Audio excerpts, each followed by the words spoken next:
agaasimaha guud ee wasaaradda tamarta iyo macdanta Somaliland gudoomiyaha gobolka Sool duqa degmada Laascaanood ayaa si wada jir ah xadhiga uga jaray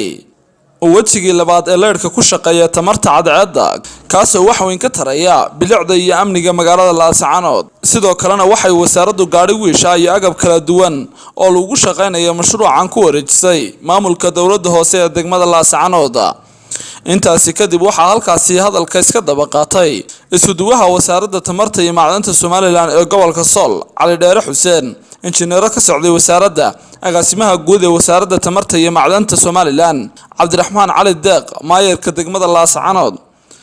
iyagoona ku dheeraaday ahmiyadda uu agabkan u leeyahay magaalada Laascaanood maanta bishu waa 18 waxaanu xadhiga ka jari doonaa insha Allah bismillahil kariim wasaaradda tamarta iyo macdanta maxay Somaliland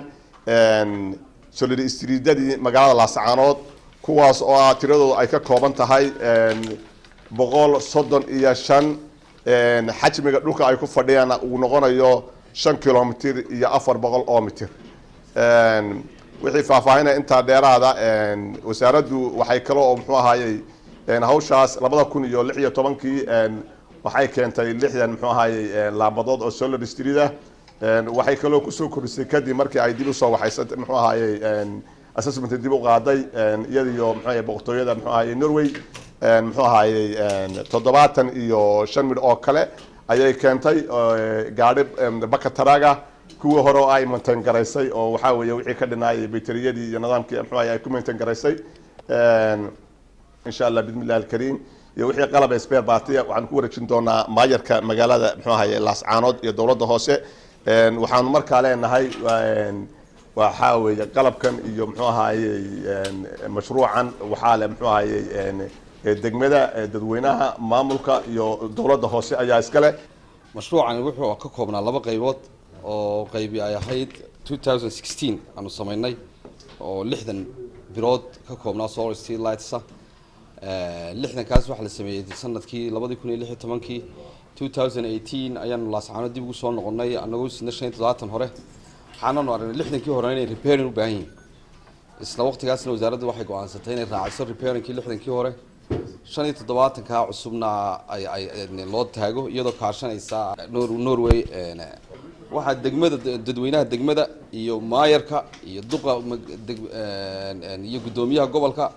waxaanu isla garanay baalahan inay u baahan yihiin wiish lagu meedho oo ka shaqeysa wiishtiina maanta wayna la socoto waan wadnay markaa imika waxaanu ku wareejin doonaa maayarka 135 xabbo oo 60 hore oo la repair gareeyay iyo 75 cusub oo la taagay wiishtii ka shaqeynaysay iyo spare part koodii oo dhameystiran lagu wareejinayo solar systemkii magaalada Laascaanood oo maanta wasaaradda macdantu aanu kala wareegayno haddaanu nahay dawladda hoose iyo golaha deegaanka ee magaalada Laascaanood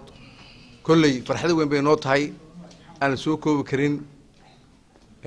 waxaan leenahay talaabadan ayaa noqon tii ugu dambeysay baan agaasimaha guud ka codsanayna wasaaradda macdanta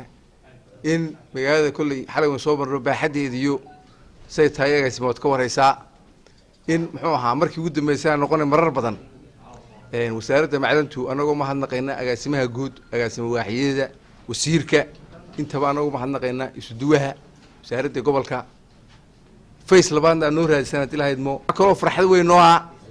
inaan maanta halkan kula wareegno gaari wiisha oo muxuu ahaa laga shaqeyn doono muxuu ahaa street lightka waxaan kaloo anagu diyaarinay haddaanu nahay dawladda hoose waaxda tamarta oo ka hawlgeli doonta haddii lahaydmo leerkaas saan u fadhiisan lahayn ina mar labaad imaado Laascaanood adigoo maanta xadhiga ka jaraya qalabkii aan maalintii hore maxay ahayd dhagax dhigay ilaahay baa iskale mahadaas waxaan doonayaa dhowr qodob markaa inaan dul istaago intay ka kooban yihiin